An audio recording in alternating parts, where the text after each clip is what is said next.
Hi everyone, नमस्ते, welcome और welcome back to my channel colours of life and welcome to another video. I hope आप सब अच्छे होंगे। तो आज का वीडियो है episode 2 of brain and spine TB survivor journey. इससे पहले एक वीडियो शेयर किया है brain and spine TB survivor story. अगर आप लोगों ने नहीं देखा है तो वो वीडियो देखना, क्योंकि उसी का कंटिन्यूएशन है ये video. And if you new here, hi, my name is Aarti. I make health related videos या specially videos related to tuberculosis because I am a brain spine and lungs TB survivor and I share videos on the basis of my experience. I am not a medical professional. Guys, अगर background में थोड़ा सा आवाज़ आता है तो please आप लोग इग्नोर कर देना, क्योंकि यहाँ पे पूजा चल रहा है जिसकी वजह से आपको सुबह शामी भजन और ये सब बजता है, तो थोड़ा सा आवाज़ आ सकता है।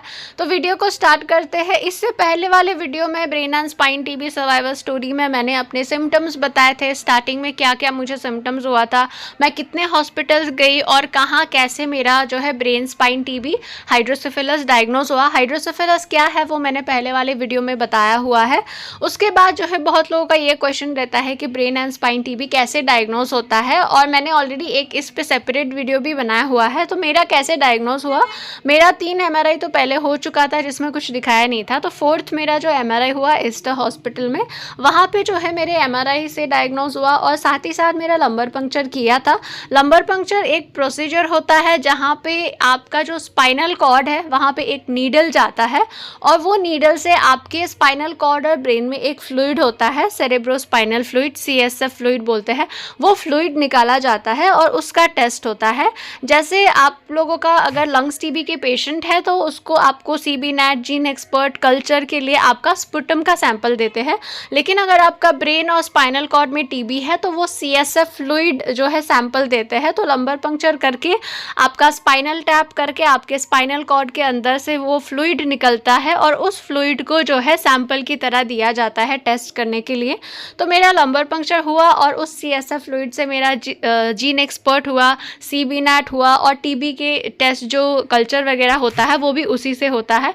तो मेरा जो है ब्रेन का मेरा MRI हुआ था, स्पाइनल कॉर्ड का MRI हुआ था, मेरा लंबर पंक्चर हुआ था, और उसी से जो है मेरा brain and spine TB diagnose हुआ था। हाइड्रोसेफेलस भी डायग्नोज हुआ था। तो उस टाइम जो है मेरा ब्रेन स्पाइन MRI के साथ में चेस्ट का CT भी किया था, क्योंकि मोस्टली अगर किसी को ब्रेन में टीबी, स्पाइन में टीबी है तो डॉक्टर्स एक बार चेस्ट का CT भी करते हैं देखने के लिए कि कहीं लंग्स में नहीं है। तो मेरा चेस्ट का CT स्कैन उस टाइम नॉर्मल था। अभी चेस्ट का इसलिए बता रही हूँ क्योंकि इससे दूसरे पार्ट में चेस्ट का भी आएगा। बाद में मुझे लंग्स टीबी भी हुआ था, लेकिन 2021 में मेरा लंग्स टीबी डायग्नोज नहीं हुआ था। मेरा चेस्ट का CT नॉर्मल था। मेरा ब्रेन और spine TB along with hydrocephalus मेरा 2021 में डायग्नोज हुआ था।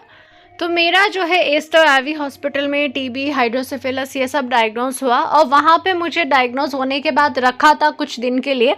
7 दिन मुझे ICU में रखा था, उसके बाद मुझे CCU में रखा था। वहाँ पे 15 डेज़ वहाँ पे रखने से हमारा इतना ज़्यादा बिल बन गया था कि हमको वहाँ से फिर हॉस्पिटल शिफ्ट करना पड़ा। जो एस्टर आरवी हॉस्पिटल है वो बैंगलोर के दूसरे हॉस्पिटल जैसे सेंट जॉन्स और दूसरे हॉस्पिटल से थोड़ा सा एक्सपेंसिव साइड पे है। तो 15 दिन रखने के बाद बिल बहुत ज़्यादा लाखों का बिल हो गया था वहाँ पे।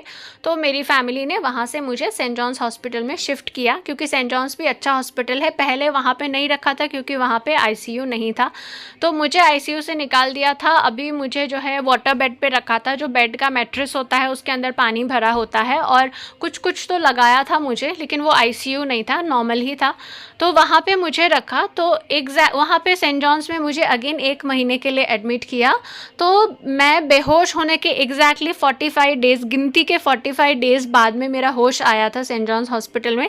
जिस दिन होश आया था, मुझे ये थोड़ा सा स्टोरी बताती हूँ मैं। जिस दिन मुझे होश आया था उस दिन का मुझे कुछ पता ही नहीं है।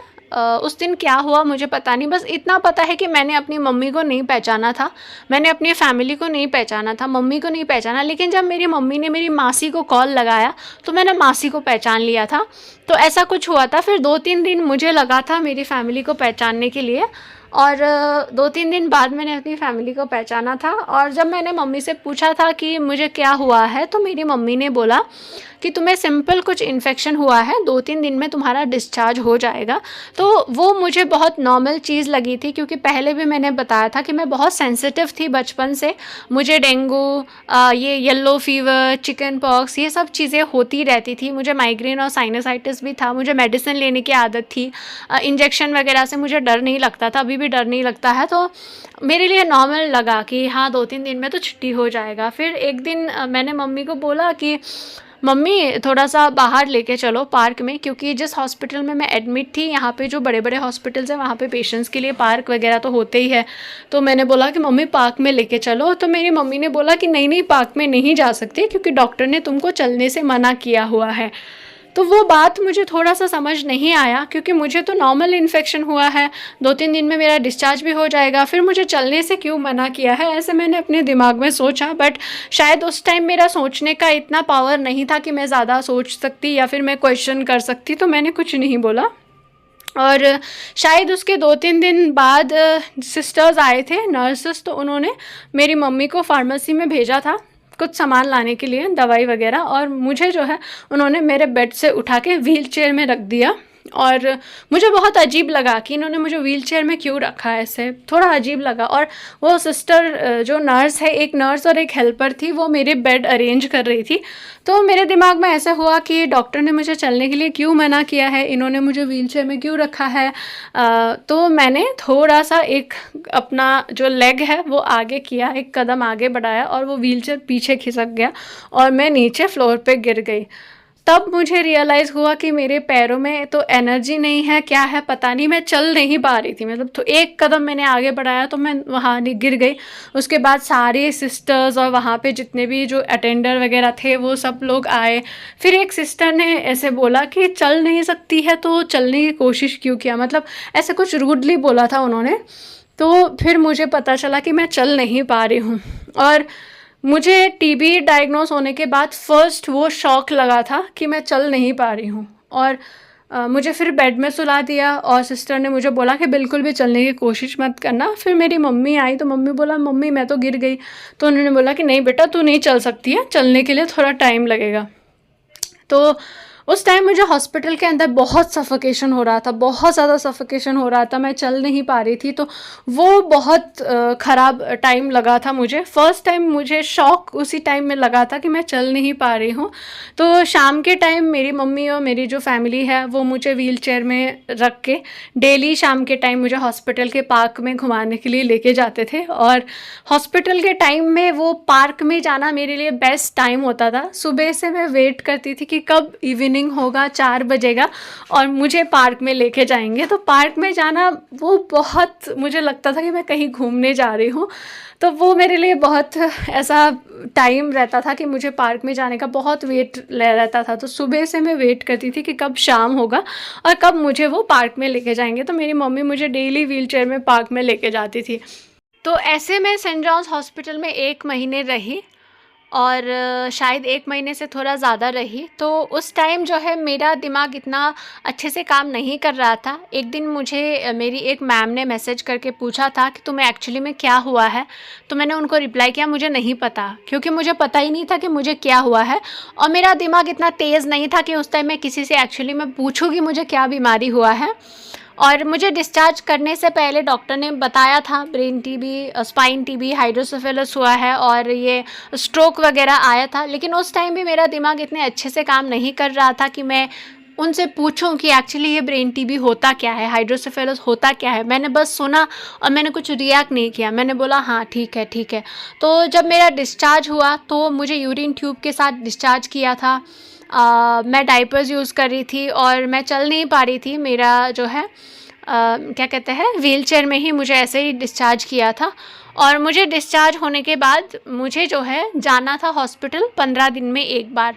15 दिन में पहले जाके आप LFT, KFT ये सब टेस्ट कराओ, फिर दूसरे दिन आप डॉक्टर को दिखाओ। तो ऐसा होता था, 15 दिन में एक बार मुझे हॉस्पिटल जाना होता था। और उसके बाद जो है डिस्चार्ज होके जैसे मैं घर आई, मैं हॉस्पिटल में बहुत अच्छे से खाना खा रही थी, अच्छे से मिल्क वगैरह पी रही थी, लेकिन घर आके मैंने खाना खाना छोड़ दिया। मुझे भूख बिल्कुल नहीं लगता था, मुझे हेडेक बहुत ज़्यादा होता था। डॉक्टर ने बोला था कि ज़्यादा हेडेक होता है तो डोलो टैबलेट लेना है, नॉर्मल हेडेक होता है तो नहीं लेना है, ज़्यादा हेडेक होता है तो डोलो टैबलेट लेना है। और मुझे उस टाइम मेडिसिन, टीबी के मेडिसिन दिए थे, हाइड्रोसेफेलस की टैबलेट्स थी, स्टेरॉइड था और कुछ जो है कॉन्स्टिपेशन वगैरह के मेडिसिन, कुल मिला के मेरे 15-16 टैबलेट्स उस टाइम होते थे। तो मुझे घर पे लेके आए डिस्चार्ज होके बैंगलोर में, जहाँ पे हमारा रेंट का रूम था वहाँ पे लेके आए, और डॉक्टर ने बोला था कि इसको अकेले मत छोड़ना, एक इंसान को हमेशा इसके साथ होना चाहिए, इसको अकेले मत छोड़ना। क्योंकि मेरी ऐसी कंडीशन थी कि मैं एकदम से वायलेंट हो जाती थी। हॉस्पिटल में तो कितनी बार ऐसा हुआ था कि मैं बहुत वायलेंट हो गई थी। वायलेंट से मेरा ये मतलब है कि मुझे जो हाथ में ड्रिप्स वगैरह लगा होता था मैं उसको निकाल देती थी। मुझे एमआरआई करने के लिए लेके जाते थे तो बहुत वो हो जाता था, क्योंकि होश आने के बाद जब मुझे एमआरआई करने के लिए लेके गए थे तो एमआरआई मशीन के अंदर मैं कंटिन्यूअसली अपना हेड जो है इधर उधर करती रहती थी, अपनी बॉडी इधर उधर करती थी। वो कितना बार मुझे बोलते थे कि सीधे रहो, लेकिन मैं सीधे नहीं रहती थी। और घर में आके भी मेरा वही चला कि मेरे में सोचने समझने की क्षमता नहीं थी उस टाइम। मुझे पता नहीं हो रहा था कि मेरी लाइफ में क्या चल रहा है। तो मेरे पास में कुछ भी मुझे मिला तो कभी मैं फेंक देती थी, और मेरा दिमाग जो है इतना ज़्यादा सही से नहीं काम कर रहा था कि मुझे एग्ज़ाम्पल के लिए मेरी मम्मी ने मुझे 1 चम्मच राइस खिलाया तो मुझे पता नहीं रहता था कि उसको च्यू करना है। मैं मुंह में राइस लेके बैठती थी, फिर मेरी मम्मी मुझे बोलती थी चपाओ, चपा के वो वापस सोलो करती थी। उसके बाद मुझे दवाई खिलाते थे। तो 6 महीने मेरे लाइफ के ऐसे ही गए हॉस्पिटल से डिस्चार्ज होने के बाद, जहाँ ना मैंने कुछ सोचा ना कुछ किया, बस मैं बेड पे लेटी रहती थी। और मेरे जो मम्मी जो है डेली डेली मेरे मसाज वगैरह करती थी पैर में, क्योंकि मैं चल नहीं पाती थी। मैंने फिजियोथेरेपी सिर्फ हॉस्पिटल में ही लिया था, डिस्चार्ज होने के बाद फिजियोथेरेपी नहीं लिया। डॉक्टर ने बोला था फिजियोथेरेपी आप ले सकते हो लेकिन आप घर पे मसाज वगैरह करके देखो। तो हम लोग, मेरी मम्मी डेली घर पे ही मेरा मसाज कराती थी।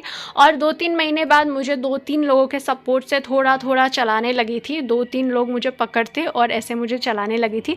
तो आज के लिए इतना ही है, इसका कंटिन्यूएशन आएगा। और अगर इससे पहले वाला my brain and spine TB survival story अगर आप लोगों ने नहीं देखा है तो वो वीडियो भी देखिए। और आप लोग कमेंट सेक्शन में प्लीज़ फीडबैक देना कि मेरे वीडियोस आप लोगों को कितना हेल्प कर रहे हैं, कितना हेल्पफुल है। क्योंकि मैं इतना टाइम निकाल के वीडियो बनाती हूँ तो फीडबैक मेरे लिए बहुत ज़रूरी हो जाता है। और अगर आप लोगों को मेरे वीडियोज़ पसंद आते हैं, अच्छे लगते हैं, हेल्पफुल लगते हैं तो मेरे चैनल कलर्स ऑफ लाइफ को सब्सक्राइब करना। Thank you so much for watching. Bye bye.